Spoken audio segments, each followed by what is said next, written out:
Au menu de Regard croisé ce soir, on va évoquer la République démocratique du Congo où l'opposant Jean-Jacques Mamba est poursuivi pour faux et usage de faux.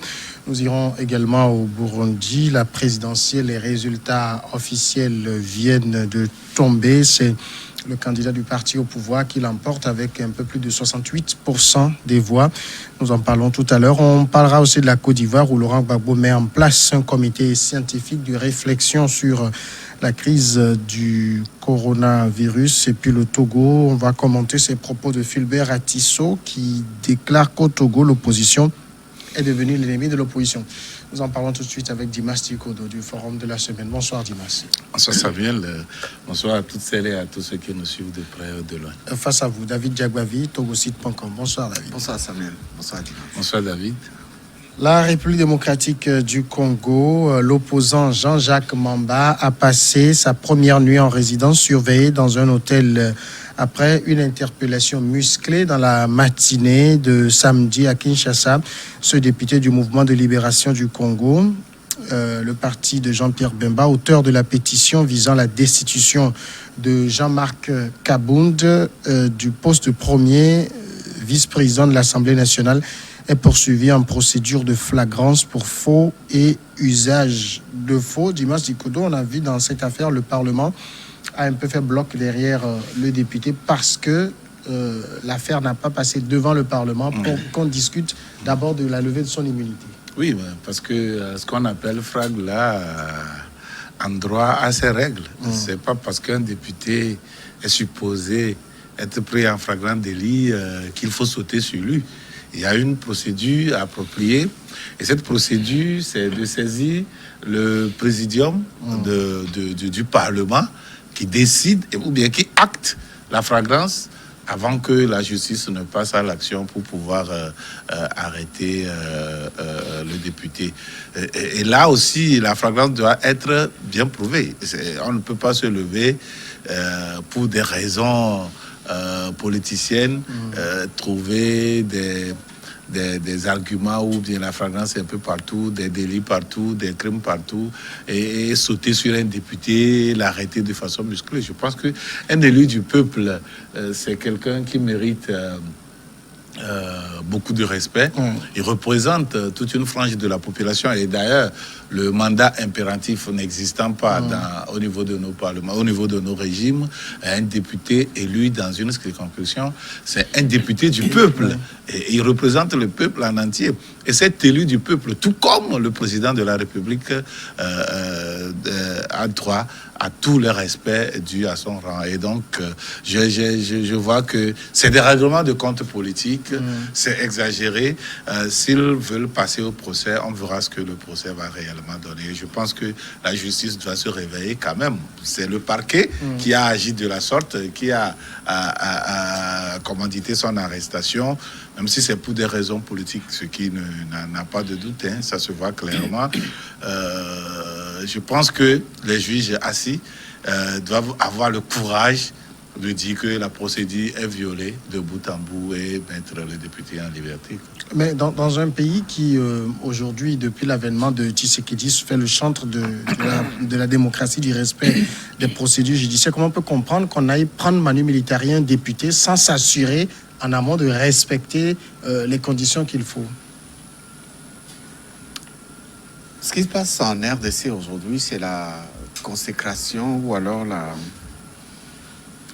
la preuve que Tshisekedi n'a pas les mains libres pour véritablement gouverner l'ensemble du pays. On a vu un peu. Et si c'était lui qui commanditait tout, comment il était arrivé, par quelle alliance il était arrivé au pouvoir, et après tout ce qui avait suivi les premiers mois de sa prise de pouvoir. Aller arrêter un député comme ça, c'est quand même assez extraordinaire. Cela ne reflète pas les années de combat, les années de lutte et de sacrifice faits par l'ensemble de la population congolaise pour en arriver aujourd'hui au départ de Kabila et à l'arrivée de Tshisekedi au pouvoir. Vous savez, cette arrestation ressemble beaucoup plus, Dimas le disait tout à l'heure, à un règlement de compte. Parce que le député qui a été interpellé avait disons, introduit une motion de défiance, s'il faut le dire ainsi, vis-à-vis du président de l'Assemblée nationale. Du vice-président, je pense, du vice-président. Jean-Marc Kabound, qui a été parti de Tshisekedi. Voilà, qui a été interpellé par ce député pour se justifier sur la gestion d'un budget qui aurait été mis à sa disposition dans le cadre de l'organisation d'un congrès contre la levée des mesures préventives, etc. Et qui n'a pas plu au vice-président. Parce que, il est parti au-delà en initiant même une pétition. Oui. Contre. Et donc, du fait que ça ne lui a pas plu, il fallait trouver, comme on le dit souvent, des poux sur la tête rasée. Et les poux que le vice-président a pu trouver, c'était de monter contre ce député 3 autres députés qui auraient aussi posé leur signature sur le bas de la pétition et qui après se sont rétractés pour dire non, nos signatures ont été imitées. Donc c'est beaucoup plus un règlement de compte entre le vice-président et le député. Les conditions de son arrestation ne sied pas véritablement à tout l'investissement qui est fait aujourd'hui par le pouvoir congolais et par l'ensemble du peuple congolais pour en arriver à ce stade. Je crois qu'il faut remettre un peu d'ordre dans ce désordre qui est constaté depuis quelques mois sous le président Tshisekedi. Même si le vice-président est de la propre famille de Tshisekedi, ce n'est pas joli pour et le parti et pour l'image du président Tshisekedi. Mais ça fait quand même un moment que Jean-Marc Kabound, qui est vice-président du Parlement et en même temps un des responsables de l'UDPS, est sur la sellette et au sein même de l'UDPS, il n'est plus vraiment en odeur de sainteté. Oui, mais toutefois, il jouit quand même d'une puissance, entre guillemets, au sein de l'appareil d'État. C'est pour cela qu'ils ont initié cette arrestation Manu Militari et ça a marché. Je pense que même au sein de sa propre famille politique, même si ça ne va pas, au niveau de l'appareil de l'État, ils sont toujours puissants et c'est pour cela qu'ils agissent comme cela. C'est vrai que ce n'est pas tout le monde qui aime le désordre, c'est pas tout le monde qui aime le non-respect des principes et des règles que vous-même vous êtes dictés. Et donc, auprès de cette famille, c'est vrai que ils n'ont plus bonne côte. Ils sont un certain nombre qui n'ont plus bonne côte au sein de ce parti. Mais toutefois, à partir du moment où c'est eux qui décident au sommet de l'État, leur capacité de nuisance est restée intacte et c'est pour cela qu'ils se comportent comme cela. Ça veut dire que, oui. Et puis il faut aussi souligner les conditions dans lesquelles le vice-président de l'Assemblée nationale était arrivé à ce poste de responsabilité au sein de l'UDPS. Vous vous rappelez très bien, c'était quand le vieux Tshisekedi était hospitalisé. Il fallait tout de suite trouver un héritier pour remplacer ou pour le représenter pendant que son fils était à son chevet à Bruxelles. Il y a eu une sorte de mutinerie qui a été organisée au sein de l'UDPS en RDC qui a porté certaines personnalités au devant de cette famille politique qui n'a pas plu au fils, d'abord à Félix, et qui n'a pas plu aussi à une frange de membres de cette formation politique qui se sont opposés à tout cela. Donc le vice-président... Félix même n'était pas trop actif à l'époque. Voilà. Et donc le vice-président aujourd'hui se base sur sa position dans cette formation politique pour imposer ses desiderata au fils du fondateur qui est le président de la RDC aujourd'hui, Félix. Mais ça ne plaît pas. Ça ne plaît pas. Et il y a une sorte de rébellion menée par les jeunes aspirants ou les jeunes révolutionnaires de l'UDPS pour remettre les choses dans l'ordre afin que ça puisse véritablement décoller. Donc le vice-président... Mais ça c'est au sein du parti. Hein? Oui, mais au niveau de l'appareil de l'État, même...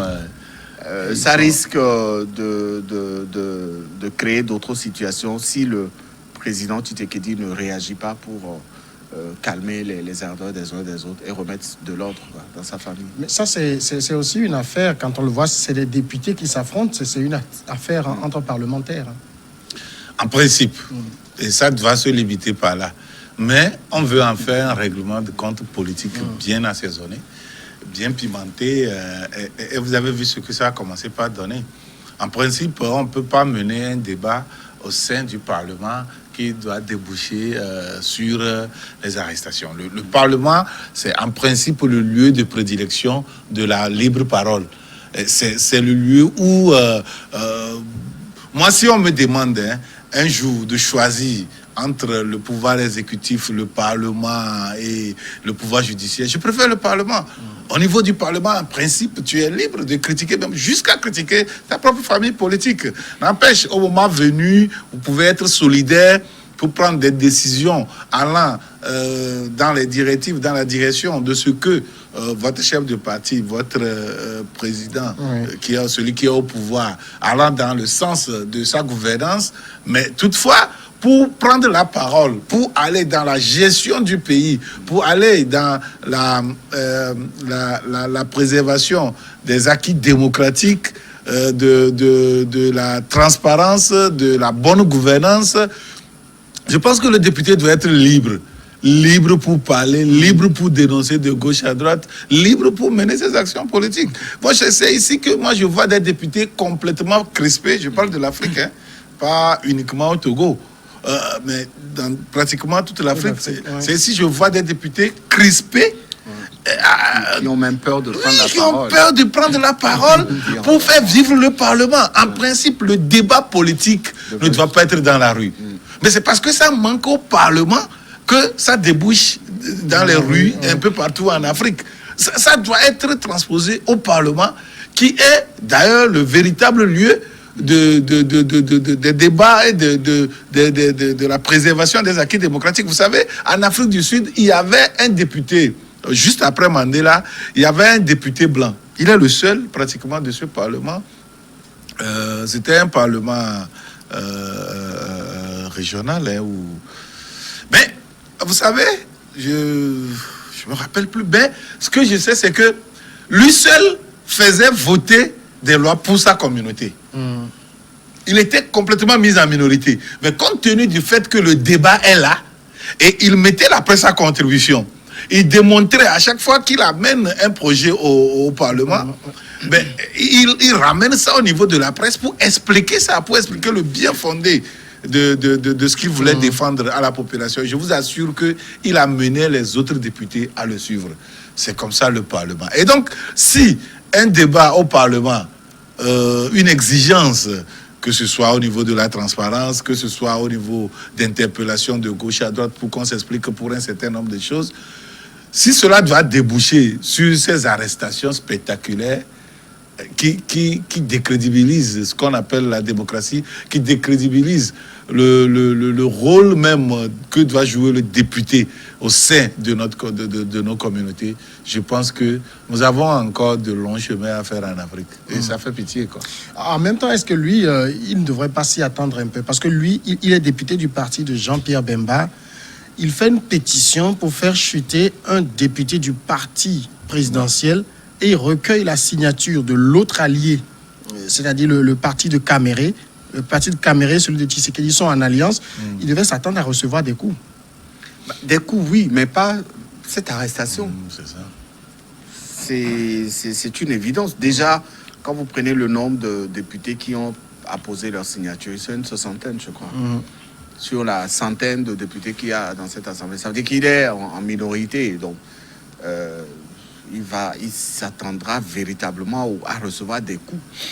Mais aujourd'hui, le problème, c'est qu'il est député, il est nanti d'une mission que lui a confiée une partie de la population. Donc, on n'arrête pas un député comme ça. Non. Il n'y a qu'en Afrique où, C'est pas sérieux. au moins au Togo, on a respecté dernièrement, avant d'arrêter Agbomé, on a respecté la procédure. Son immunité De bout en bout. a été levée et donc il est devenu citoyen ordinaire. Il peut maintenant aller répondre au procureur. Mais on n'arrête pas un député comme ça parce qu'un vice-président ne se retrouve pas dans les revendications de ce député. On envoie la gendarmerie, la police. Regardez les conditions. On a parlé d'arrestation musclée.